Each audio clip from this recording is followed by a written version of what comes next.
আসসালামু আলাইকুম। আগামী 23শে জুন অর্থাৎ 3 দিন পরেই আওয়ামী লীগের প্রতিষ্ঠাবার্ষিকী আওয়ামী লীগের এই প্রতিষ্ঠাবার্ষিকীকে সামনে রেখে পুলিশ সদর দপ্তরের পক্ষ থেকে সারা দেশে পুলিশকে একটি জরুরি বার্তা দেওয়া হয়েছে। ওই বার্তায় প্রয়োজনীয় সতর্কতার পাশাপাশি নিরাপত্তামূলক ব্যবস্থা জোরদার নির্দেশ দেওয়া হয়েছে। কিন্তু ওই চিঠিতে এমন কিছু বক্তব্য রয়েছে যা পুলিশের কোন চিঠিতে এর আগে আর কখনো দেখা যায়নি। আবার অন্যদিকে বিশেষভাবে আওয়ামী লীগের রাজনৈতিক কার্যক্রমকে কেন্দ্র করে গত 2 বছরের মধ্যে যে ধরনের চিঠি এর আগে দেওয়া হয়েছে পুলিশের বিভিন্ন পর্যায়ে বা যে ধরনের বক্তব্য দেওয়া হয়েছে পুলিশের পক্ষ থেকে, তার থেকে এই চিঠির কোন কোন বক্তব্য আরো বেশি নমনীয়। আসলে বিষয়টি কি ঘটতে যাচ্ছে 23শে জুন বা যে ধরনের বক্তব্য দেওয়া হয়েছে, যেটি বলা হয়েছে মূল যে বক্তব্যটি সেটা হচ্ছে যে আওয়ামী লীগের প্রতিষ্ঠাবার্ষিকী উপলক্ষে সেদিন দলটির তরফে দেশের বিভিন্ন জেলায় দলীয় কার্যালয়ে পতাকা উত্তোলন এবং প্রতিষ্ঠাবার্ষিকীর ব্যানার নিয়ে প্রকাশ্যে মিছিল হতে পারে। এর ফলে দেশের অন্যান্য রাজনৈতিক দল বিশেষ করে এনসিপির নেতাকর্মী ও বৈষম্য বিরোধী ছাত্রদের সাথে সংঘর্ষ তৈরির আশঙ্কা রয়েছে। বিভিন্ন জেলায় দলীয় কার্যালয়ে এবারে যে কথাটি এখানে উল্লেখ রয়েছে যে পাশাপাশি তাদের কর্মকাণ্ডে বাধা দিলে আইন শৃঙ্খলা বাহিনীর উপর ক্ষুব্ধ হতে পারে বলেও আশঙ্কা করা হচ্ছে। এই যে শেষের সাথে লাইনটি, এটি মোর সিগনিফিকেন্ট। এই বিষয়ে গণমাধ্যমের পক্ষ থেকে পুলিশের ঊর্ধ্বতন কর্মকর্তাদের বক্তব্য জানতে চাওয়া হয়েছে। তারা বলছে যে একাধিক গোয়েন্দা সংস্থার প্রতিবেদন থেকে আগাম সতর্কতার অংশ হিসেবে সারা দেশে ওই বার্তা দেওয়া হয়েছে। যদিও সংঘর্ষের কোনো আশঙ্কা নেই, তারপরেও পুলিশ সতর্ক নিরাপত্তামূলক ব্যবস্থা নেওয়া হয়েছে। যেটি বলুক না কেন, এই যে বলা হলো যে আইন শৃঙ্খলা রক্ষাকারী বাহিনীর উপরে ক্ষুব্ধ হতে পারে কারা, আওয়ামী লীগের নেতাকর্মীরা ক্ষুব্ধ হয়ে কি করতে পারে? পুলিশের ঊর্ধ্বতন কর্মকর্তাদের বক্তব্য, তার মানে কি পুলিশ তারা বলছে যে একাধিক আতঙ্কে রয়েছে, সংস্থার প্রতিবেদন থেকে আইন শৃঙ্খলা বাহিনীর উপরে ক্ষুব্ধ হতে পারে। যেটা বলছিলাম যে এই ধরনের শব্দ এর আগে আমার জানা মতে পুলিশের আর কোনো চিঠিতে ছিল আওয়ামী লীগকে কেন্দ্র করে বা অন্য কোনো বিষয়কে কেন্দ্র করবো এই ধরনের শব্দ চয়ন আমরা দেখিনি। যেটি বলুক না, একটি বিষয় মনে করে দিতে চাই যে ছাত্রলীগের সভাপতি তাদের আগে একটি ভিডিও বার্তা দিল, সেখানে বলা হয়েছিল যে ছাত্রলীগ আওয়ামী লীগের নেতাকর্মীদের ধেয়ে আসছে, যে হাত ছাত্রলীগ আওয়ামী লীগের নেতাকর্মীদের দিকে ধেয়ে আসছে সেই হাত সময় মতো আমরা গুড়িয়ে দিব। আইন শৃঙ্খলা বাস্তবতা কি তাই বলছি? তেমন করে যেটি বলছিলাম যে অনাকাঙ্ক্ষিত সময় আমাদের জন্য মানে আবারও অপেক্ষা করছে। আর কোন চিঠি আওয়ামী লীগ কেন্দ্র করে হোক বা অন্য কোনো বাস্তবতা বিষয়কে কেন্দ্র করে যা চলছে তার থেকে সে ধরনের আশঙ্কা হতেই পারে। এবং এই কথাও তো সত্য যে পুলিশের মনোবল সভাপতি এখনো কদিন আগে সঠিক জায়গায় আসেনি। পুলিশের মনোবলে এখনো যথেষ্ট পরিমাণ ঘাটতি। একদিকে পুলিশ হত্যার বিচার বাহিনী 2024-এর 5 আগস্টকে কেন্দ্র করে যে শত শত পুলিশ হত্যাকাণ্ডের শিকার হয়েছে বলে অনেকে দাবি করেন, সেই পুলিশ হত্যার বিচার বিএনপি করবে না সময় মতো জানিয়ে দিয়েছে।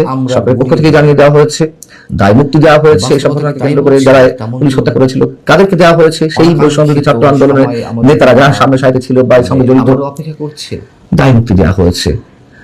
অর্থাৎ এই ধরনের ঘটনা যদি ভবিষ্যতে ঘটে, যারাই ঘটাক না কেন, পুলিশ তার জন্য বিচার পাবে না। আবার অন্যদিকে পুলিশের সংস্কৃতিতে এবং এই কথাও তো পেশাগত জায়গার সংস্কৃতির কথা বলছি, সেখানে কি কোনো পরিবর্তন এসেছে? আসেনি। সঠিক এখনো তো অনেকের কাছে মনে হয় যে পুলিশকে এখনো সরকারের লাঠিয়াল বাহিনী হিসেবেই কাজ করে যেতে হচ্ছে। 2024-এর 5 আগস্টকে আবার অন্যদিকে আওয়ামী লীগ ছাত্রলীগ যুবলীগ নেতাকর্মীরা বেপরোয়া হয়ে উঠছে। সেই পুলিশ হত্যার গত বিচার বিএনপি করবে না। আমরা তো সারা দেশে সরকারের পক্ষ থেকে জানিয়ে দেওয়া হয়েছে, বেশ কিছুদিন ধরে একের পর এক মিছিল প্রকাশ্য হতে দেখছি। আগে দেখতাম যে হেলমেট পরে কোনো ছোটখাটো মিছিল দিয়ে ব্যানার নিয়ে দৌড়ঝাঁপ দিয়ে পালিয়ে যেত, কিন্তু এখন প্রকাশ্যে আসছে একে একে সারা দেশের নেতাকর্মীরা। এমনকি পুলিশের সামনে দিয়েও তারা প্রকাশ্যে মিছিল নিয়ে চলে যাচ্ছে। কোথাও কোথাও পুলিশ দাঁড়িয়ে থাকতে বাধ্য হচ্ছে না। আবার অন্যদিকে মহাখালীতে দুদিন আগে সংস্কৃতিতে আওয়ামী লীগের যে মিছিল, সেই মিছিল থেকে ককটেল ফোটানো হলো, সংস্কৃতির কথা বলছে। সেখানে কি কোনো এমনকি গণভবনের সামনে দিয়েও প্রকাশ্যে যুবলীগের মিছিল হলো। এখনো তো অনেকের কাছে মনে হয় এইগুলো হওয়ারই কথা। অনেক আগে থেকে বলে আসছে যে এইভাবে আওয়ামী লীগের রাজনৈতিক কার্যক্রম যেভাবে নিষিদ্ধ করে রাখা হয়েছে, এইভাবে আজীবন যে দলটির নেতাকর্মীরা মানে এই আইনের প্রতি শ্রদ্ধাশীল থেকে তারা বসে থাকবে এমনটি মনে করার কোনো কারণ নেই। এবং তাদের পিঠ যখন দেয়ালে ঠেকে যাবে তখন তারা বাধ্য হয়ে সামনের দিকে আসবে। এটি বাস্তবতা। এটি যে কারো ক্ষেত্রেই বলা যায়, বিএনপি যদি হতো বিএনপি ক্ষেত্রেও বলা যেত। বেশ কিছুদিন ধরে একের পর এক ইংলিশ সরকারের বিরুদ্ধে প্রকাশ্য হতে দেখছি। আমরা দেখেছিলাম যে হেলমেট জনমনে ক্ষোভ বাড়তে লাগলো, দিয়ে ব্যানার নিয়ে দৌড়ঝাঁপ, জনরোষ তৈরি হতে লাগলো। ফ্যাসিস্ট বলে যেভাবে মবতন্ত্র কায়েম করা হয়েছিল, যেভাবে আওয়ামী লীগের সাধারণ নেতা কর্মীদের ঢালাওভাবে গ্রেপ্তার করা হচ্ছে, তাদের উপর মব চালানো হচ্ছিল, ঘর বাড়ি জ্বালিয়ে দেওয়া হচ্ছিল, চলে যাচ্ছে। যারা আওয়ামী লীগ করে না তারাও তো বিক্ষুব্ধ হয়ে উঠছিল। কি শুরু হলো দেশে, এমন প্রশ্ন সবার ছিল। দুদিন আগে বিএনপি সরকারের বিরুদ্ধেও এই ধরনের বিক্ষোভ, জনবিক্ষোভ সৃষ্টি হতে পারে, এই বক্তব্য আমার না, এটি খোদ লন্ডনের ঐতিহ্যবাহী চ্যাথাম হাউসের একটি প্রতিবেদনেও সেই বক্তব্য উঠে এসেছে। এইগুলো সেখানে বলা হচ্ছিল যে জনআকাঙ্ক্ষা বুঝতে না পারলে বা জনগণের প্রতি দেওয়া প্রতিশ্রুতি বাস্তবায়ন করতে না পারলে নিষিদ্ধ করে রাখা হয়েছে, বিএনপি বিরুদ্ধে গণবিক্ষোভ সৃষ্টি হতে পারে। যে দলটির নেতাকর্মীরা আওয়ামী লীগের এই অনেক নেতাকর্মীর বিরুদ্ধে অনেক ধরনের অভিযোগ রয়েছে, দুর্নীতি থেকে শুরু করে সন্ত্রাসী কর্মকাণ্ড অবশ্যই অভিযোগ রয়েছে, এবং শুধু অভিযোগ কেন, বাস্তবতাও রয়েছে। আমরা সবাই চাই সেগুলোর বিচার হোক, কিন্তু এটাই বাস্তবতা। এটি যে কারো ক্ষেত্রে যেভাবে আওয়ামী লীগকে এক প্রকার নিষিদ্ধ করে রাখা হয়েছে, আওয়ামী লীগ থাকবে না, আওয়ামী লীগ নামের কোনো নাম এই ধরনের কোনো নাম গন্ধ কিছু থাকবে না, সেটাকে একেবারে ভ্যানিশ করে দিতে হবে, বাড়তে লাগলো। এই শক্তিটিকে বাদ দিয়ে তার যে বিরোধী শক্তি আছে তারাই কেবল রাজনীতি করবে, এটি হতে পারে না, এটি হয় না, এটি হয় না। যেভাবে মবতন্ত্র এখনো যেভাবে কোথাও ঢালাও গ্রেপ্তার চলছে, এখনো আওয়ামী লীগের নেতা কর্মীদের উপর মব চলছে, জ্বালিয়ে দেওয়া একইভাবে ইউনূস সরকারের মতো এই সরকারের বিরুদ্ধে বিক্ষুব্ধ সৃষ্টি হতে পারে।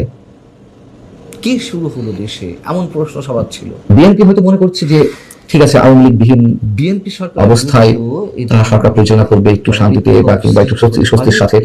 যদি এই ধরনের ধারণা কাজ করে থাকে, অবশ্যই ভুল হচ্ছে। অবশ্যই বিএনপির এই হিসেব নিকেশের মধ্যে অনেক ধরনের বিভ্রান্তি রয়েছে, শুধু বিভ্রান্তি নয়, এটি তাদের জন্য বুমেরাং হতে পারে। এই সহজ বিষয়টা কেন বুঝতে পারছেন আমরা জানি না, বুঝতে না পারলে বা বরং যে অবস্থায় বিএনপি যাচ্ছে তাতে করে আওয়ামী লীগ তার বিএনপির বিরুদ্ধে প্রধান রাজনৈতিক শক্তি হয়ে থাকতে পারে, এর বাইরে বিএনপির প্রতিদ্বন্দ্বী হিসেবে যারা দাঁড়াচ্ছে সেটি আরো ভয়ঙ্কর হবে। এটির জন্য কোনো জটিল সমীকরণ মেলানোর দরকার নেই, এমনিতেই বোঝা যায়। শুধু অভিযোগ কেন, বাস্তবতাও রয়েছে। ভালো থাকুন সবাই, সবাই চাই সে বিচার, কিন্তু যেভাবে